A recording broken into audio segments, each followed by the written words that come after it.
국가별 1인당 스테디 스테이트에 있다고 가정한 것이고요. 2017년 자료예요. 이것을 대한민국의 1인당 GDP로 다 나누었습니다. 자, 보시면 한국은 여기에 있겠죠. 예, 자기 자신을 나눈 거니까 한국은 여기 이렇게 있고요. 여기에 있는지 여기 들어갔는지 잘 모르겠습니다. 여기에 있고요. 잘 보시면 한국을 기준으로 해서 한국보다 소득 수준이 낮은 국가가 대체로 훨씬 많죠. 그렇죠? 예. 그러니까 한국보다 소득 수준이 한 절반 되는 국가가 한 10개에서 한 10 몇 개요? 13개 정도니까 한 23개 국가가 한국과 비교했을 때 한국의 소득 수준의 한 절반 정도 된다. 여러분 이렇게 읽으시면 됩니다. 그래서 한국은 여기쯤 있고요. 그 다음에 이만큼이 다 한국보다 소득 수준이 낮은 국가들입니다. 반대로 이 오른쪽은 한국보다 소득 수준이 높은 국가겠죠. 그래서 최고로 한 2.5배 정도 되는 국가까지 있습니다. 2017년 기준으로요. 자, 이게 실제 데이터예요. 실제 actual GDP per worker relative to Korea고요. 자, 그 다음 그래프는 투자율입니다. 각 국가의 투자율을 제가 계산을 해서 그래프로 그려봤습니다. 겜마예요. 겜마의 I. 그래서 한국은 0.33쯤 됩니다. 그래서 0.33이면 여기에 한국이 있겠죠. 그래서 한국 같은 경우에 투자율이 비교적 높은 국가에 속하겠죠. 대부분의 국가는 한국보다 투자율이 이렇게 낮습니다. 그렇죠? 한국과 비슷한 투자율을 갖는 국가가 대략 한 10개의 국가 정도 있다. 이렇게 읽을 수 있습니다. 투자율을 그래프로 그려놓은 것인데 비교적 이렇게 분포가 이렇게 생겼죠. 자, 그 다음 그래프는 이제 투자율을 한국의 투자율로 나눠서 비율로 표현한 것입니다. 자, 그래서 이 그림은 밑에 제가 표시했는데요. 각국의 투자율을 한국의 투자율로 나눈 것이고요. 그래서 한국은 여기 있겠죠. 한국은 여기 있습니다.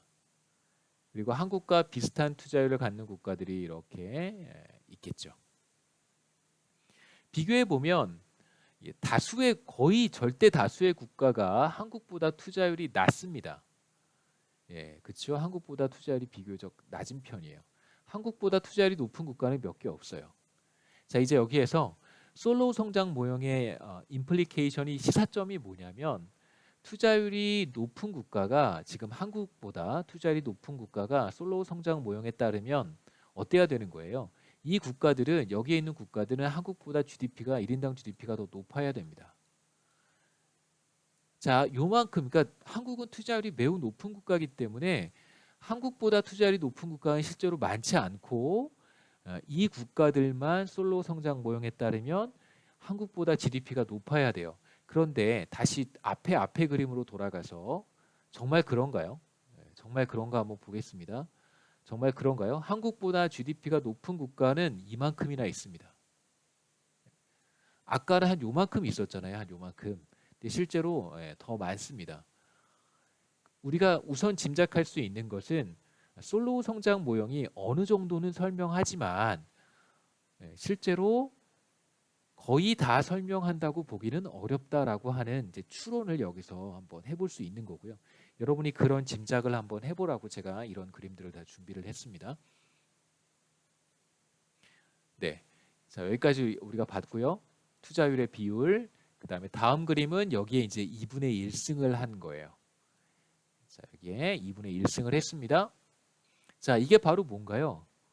예, 솔로우 모형이 예측하는 1인당 GDP의 비율이 되겠죠. 그러니까 솔로우 성장 모형에 따르면 자 여기 이 그림이 바로 펀치라인인데요. 예, 솔로우 모형을 따른다고 했을 때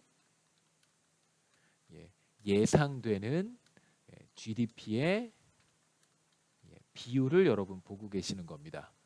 자 어떤가요? 아까 제가 간단하게 말씀드렸던 것처럼 한국은 여기 있을 거예요. 그렇죠? 한국은 1에 있습니다.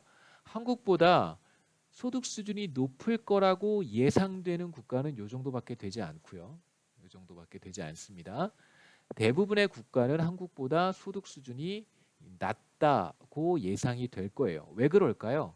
예, 한국이 투자율이 굉장히 높은 국가이기 때문에 그렇습니다. 솔로우 성장 모형은 생산성이 같고 감가상각률이 같다고 가정을 한다면, 그렇다면 투자율이 높은 국가가 1인당 GDP가 높아야 되죠. 스테디 스테이트에서. 그래서 실제로 보시면 비교적 분포가 되게 이렇게 나이스하게 나와요. 이렇게 나이스하게 나오죠. 자, 그런데 실제 1인당 GDP는 어떤가요? 앞에 슬라이드로 다시 돌아가 보시면 이게 솔로우 성장 모형이 예상하는 1인당 GDP고요. 이 그림이 실제 GDP예요. 매우 다르죠. 예. 앞에서 우리가 봤던 그림은 솔로우 성장 모형이 예측하는 GDP는 대략 이렇게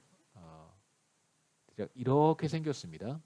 1을 중심으로 1보다 큰 국가가 많지 않았어요. 다시 한번 그릴게요. 비교적 이렇게 분포가 이렇게 생겼습니다. 더 크게 그려야 되나요? 이렇게 생겼습니다. 자, 그런데 실제 GDP랑은 많이 다르게 생겼죠. 그렇죠? 여기에 훨씬 더 많은 국가들이 있고, 여기에 훨씬 더 많은 국가들이 있고, 그리고 여기에 훨씬 더 많은 국가들이 있습니다. 자, 이 그림을 조금 또 다른 그래프로 제가 그려볼 수 있는데, 자, 이제 마지막 그림은 가로축에 예상되는 GDP의 비율, 이게 이제 솔로우 성장 모형의 예상하는 1인당 GDP의 비율이고요. 그 다음에 이쪽이 바로 실제 1인당 GDP의 비율입니다. 각 국가의 GDP를 제가 한국의 GDP로 나눈 그 비율이죠. 그렇죠? 그래서 적게는 뭐 0에 가까운 것부터 시작해서 많게는 2.5까지 이렇게 보시면 되고요. 자, 그런데 솔로우 성장 모형이 예측하는 1인당 GDP의 비율은 매우 그 범위가 작습니다.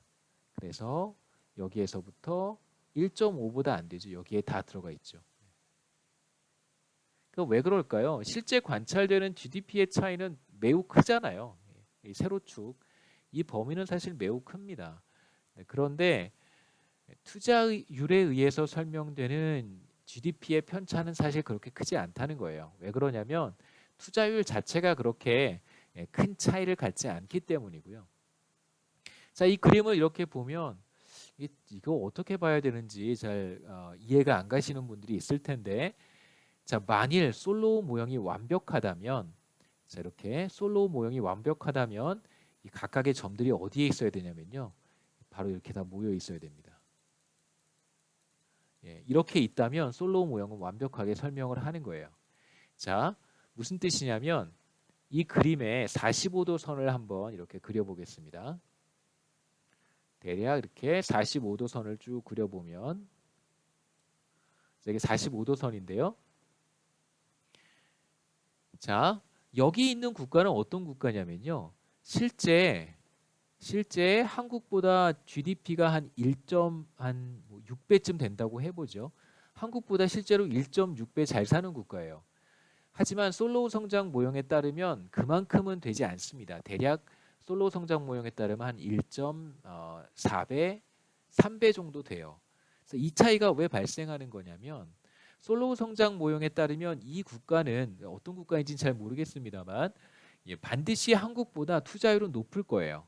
그러니까 한국보다 GDP가 1.3배 정도 높은 거죠. 그런데 다른 요인들이 더 많이 작용하기 때문에 소득은 1.6배나 차이가 나는 것이고요.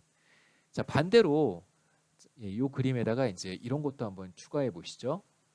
자, 이런 걸 한번 추가해 보겠습니다.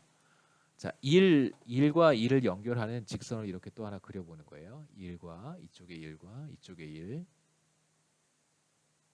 자, 이렇게 추가해 봤습니다.